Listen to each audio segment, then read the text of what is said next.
ഒരു ബട്ടർഫ്ലൈ ശലഭം ജനിച്ചു വരുന്നതിൻ്റെ ലൈഫ് സൈക്കിൾ ക്രമം. ശലഭത്തിൻ്റെ ജീവിതചക്രം. ഇതിനെ സമ്പൂർണ്ണ രൂപാന്തരണം എന്ന് വിളിക്കുന്നു. എഗ്ഗ്, മുട്ട. മുതിർന്ന ശലഭം ചെടികളുടെ ഇലകളിലോ തണ്ടുകളിലോ ചെറിയ മുട്ടകൾ ഇടുന്നു. ഓരോ ശലഭത്തിനും അതിൻ്റെ ഇഷ്ടപ്പെട്ട ചെടികൾ ഉണ്ട്. Larva, caterpillar. മുട്ട വിരിഞ്ഞ് പുറത്തു വരുന്ന ഘട്ടമാണിത്. ഈ സമയത്ത് ഇതിനെ കാറ്റർപില്ലർ പുഴു എന്ന് വിളിക്കുന്നു. ഇവയുടെ പ്രധാന ജോലി ഭക്ഷണം കഴിക്കുക എന്നതാണ്.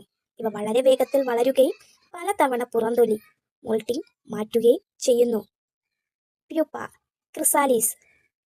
കാറ്റർപില്ലർ ആവശ്യത്തിന് വലുതാകുമ്പോൾ അത് സ്വയം ഒരു കവചം കുക്കൂൺ ഉണ്ടാക്കുന്നു.